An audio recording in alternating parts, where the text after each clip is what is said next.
खबर के साथ। बजट के दौरान 4 खास जातियों पर इस बार सरकार का फोकस हो सकता है। सीएनबीसी आवाज को मिली एक्सक्लूसिव जानकारी के मुताबिक किसान, गरीब, महिला और युवाओं पर फोकस करते हुए सरकार बड़े कदम उठा सकती है। पूरी जानकारी के लिए हम बात करेंगे अपने economic policy editor Laxman Roy से। तो लक्ष्मण, 4 जातियां क्या क्या होंगी और उनके लिए क्या क्या ऐलान हो सकते हैं? देखिए, सबसे पहली बात तो ये कि ये जो 4 जातियां हैं, ये जातियां ब्राह्मण यादव वाली जातियां नहीं हैं। ये दरअसल वो जातियां हैं जिसका जिक्र कई बार प्रधानमंत्री कर चुके हैं। जी हाँ, महिला, गरीब, किसान और युवा, इन 4 जातियां फिर कहीं 4 वर्गों के लिए सरकार खास ऐलान कर सकती है। मिसाल के तौर पर किसानों के लिए प्रधानमंत्री किसान सम्मान निधि योजना का दायरा बढ़ाया जा सकता है ताकि जरूरतमंद किसानों को ज्यादा फायदा दिया जा सके। इसके अलग अलग विकल्पों पर सरकार विचार कर रही है।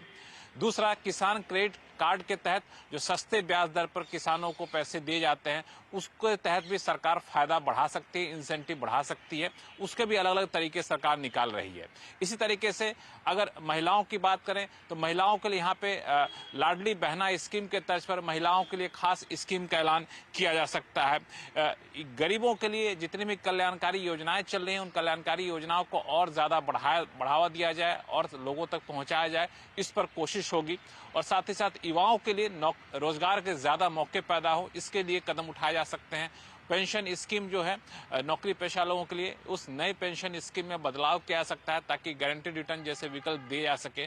इस तरह के कई सारे प्रस्ताव हैं जिस पर सरकार विचार कर रही है और इन सारे प्रस्तावों को एक थीम के तहत सरकार ऐलान कर सकती है। वो थीम हो सकता है ज्ञान।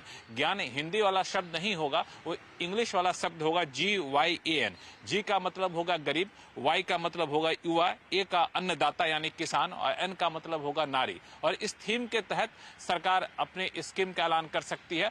बजट के दौरान हो सकता है, बजट के बाद हो सकता है, लेकिन चुनाव से पहले होने की संभावना काफी ज्यादा है। जी लक्ष्मण, चूंकि बजट पेश होने में अब 1 महीने से भी कम का वक्त है, ऐसे में प्रस्ताव कहां तक पहुंचा है? ये प्रस्ताव जो मुझे सूत्रों से जानकारी मिली है वो काफी एडवांस स्तर पे पहुंच चुका है। मिसाल के तौर पर इसमें भाजपा यानी भारतीय जनता पार्टी के वरिष्ठ जो नेता हैं वो भी इसमें शामिल हैं। जो सरकार है उनके वरिष्ठ मंत्री, कुछ एक अधिकारी भी शामिल हैं और सब मिल करके एक रिपोर्ट तैयार कर रहे हैं कि किस तरह से इन चारों वर्गों को फायदा दिया जाए, क्या फायदा देने की जरूरत है और जो प्रस्ताव है उस प्रस्ताव से वाकई उनको कितना फायदा होगा। तो कई दौर की बैठकें हो गई हैं। चूंकि बजट की तैयारी चल रही होती, काफी सेंसिटिव तरीके से रखा जाता है, गुपचुप तरीके से रखा जाता है, तो बहुत ज्यादा जानकारी सरकार की तरफ से या सूत्रों की तरफ से भी नहीं आ रही है। लेकिन इस पे कई दौर की बैठकें हो गई हैं। इसके वित्तीय आधार पर क्या असर पड़ेगा, फाइनेंस पे क्या असर पड़ेगा, इस पर भी इसका भी लेखा जोखा किया जा रहा है। तो मुझे लगता है कि अगले कुछ दिनों में इसको अंतिम रूप दे दिया जाएगा और जिन ऐलानों, जिन प्रस्तावों का मैंने जिक्र किया, उनके कुछ प्रस्ताव की झलक आपको बजट में देखने को मिल सकती है, जो 1 फरवरी को वित्त मंत्री निर्मला सीतारमण पेश करेंगी। जी बहुत शुक्रिया लक्ष्मण इस जानकारी के लिए।